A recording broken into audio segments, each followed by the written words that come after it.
get it though. Like social anxiety too can be hard to relax. Yeah, oh my god, I thought it was just me. Ugh.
Married for 10 years, and it wasn't a bad breakup or anything.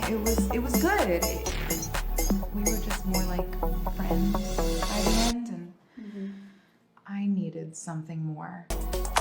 And I really tried to spice things up a little bit and experiment sexually, but